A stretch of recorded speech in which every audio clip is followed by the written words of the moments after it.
کہ تمام تر چیزیں ہمارے اندر ایکول اس لیول پہ جتنی ہونی چاہیے اتنی ہوں گی تو وہ ہماری گاڑی چلے گی.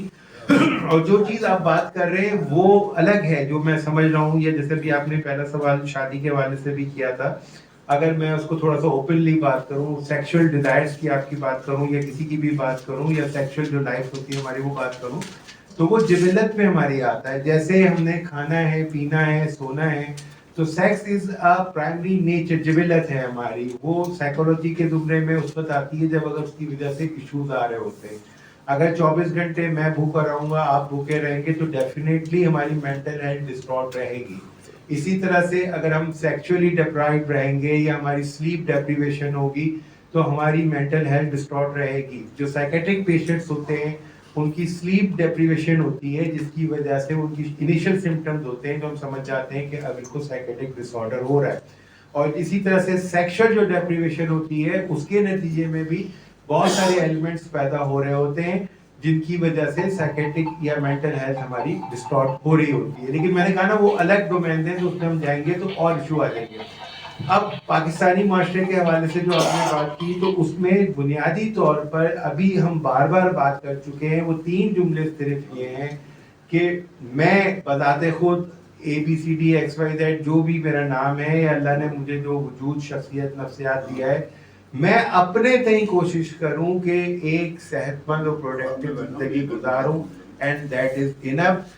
1 سے 2, 2 سے 20, 20 سے 200, ایک سائیکل اسی طرح سے چلتا ہے. ہم ایکسپیکٹ کر رہے ہوتے ہیں کہ یہ کریں گے تو میں کروں گا, مقابلہ چل رہا ہوتا ہے. اس مقابلے کے چکر میں ہی تو آج پاکستانی معاشرے کا یہ حال ہو گیا. یہ کہتے ہیں انہوں نے 2 روپے چرائے تو میں 4 روپے چراؤں گا, یا اس نے یہ حرکت کی ہے میں اس کو 2 گھوسے ماروں گا. مقابلہ ختم کرنا ہے, کمپیریزنس ختم کرنے, کمپٹیشنز ختم کرنے, برداشت پیدا کرنی ہے, ٹالرنس پیدا کرنی ہے. ابھی ایک بھائی ہمارے ناراض ہو کے نکل کے چلے گئے, تو جب ہماری 50 کے لوگوں میں یہ پروپورشن ہے تو آپ دیکھ لیں 23-24 کروڑ لوگوں کی پروپورشن میں کیا ہوگا. اور ابھی تو میں نے اپنی یارکرز نہیں پھینکی, ابھی میں تو صرف مطلب ایک اپنے آپ کو بہت پالش بنا کے, وہ یہ بیٹھے ہوئے میرے لوگ, آپ پوچھ لیجیے گا کہ میں کیسے کیسے ان کے گھر میں ان کے فیوز اڑا رہا ہوتا ہوں. اور مطلب واقعی وکٹیں اڑی ہوتی ہیں ان کی ہر دوسری بال کے اوپر, اور مجھے بھی بڑی گالیاں بھی سننی پڑ رہی ہوتی ہیں, لیکن مجھے مزہ آ رہا تھا. مجھے پتا ہوتا ہے کہ میں بیج بو رہا ہوں, کبھی نہ کبھی نکلیں گے. Next question. جی عمران بھائی, عمران جولانی صاحب. سر میرا سوال یہ تھا کہ آپ نے فرمایا کچھ اقوام ایسی ہیں جو 200-300 برس ذہنی صلاحیت کے اعتبار سے ہم سے آگے ہیں, ان کی علامات کیا ہے, اور کیا اس بات سے یہ سمجھا جائے کہ وہاں انفرادی نفسیاتی مسائل کا کوئی وجود نہیں؟ جو آپ نے بات کی, دیکھیں پہلی بات تو یہ کہ دنیا میں کبھی بھی نہ کسی فرد کو, نہ کسی قوم, نہ کسی معاشرے کو کچھ بھی فری فنڈ میں ملا ہو. لا آف نیچر یہ ہے کہ we have to pay the price for gaining every thing.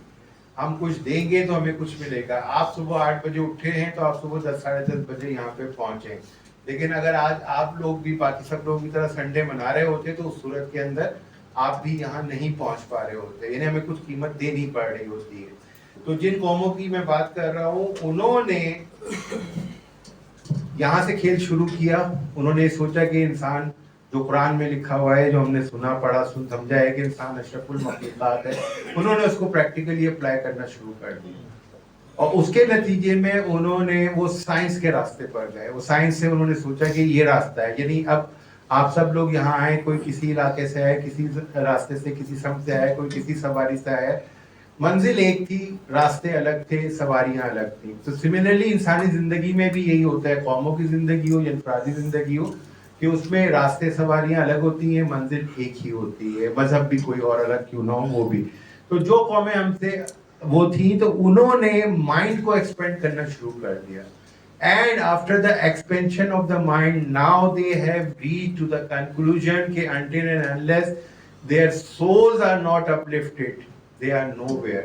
وہ اب اس نتیجے پہ پہنچ چکے ہیں کہ جب تک ان کی روح نہیں بیدار ہوگی اس وقت تک وہ کچھ حاصل نہیں کر سکیں گے. تو اب جو ویری لیٹسٹ ڈیفینیشنز آئی ہوئی ہیں مینٹل ہیلتھ سے متعلق, پہلے تو اس میں سائیکولوجیکل ایموشنل فلاں تھا, اس میں اب انہوں نے اسپریچول کا ورڈ ڈال دیا ہے کہ اسپریچول ویل بینگ بھی جب تک نہیں ہوگی اس وقت تک یہ کمپاؤنڈ جو ہے وہ پورا نہیں ہو سکتا.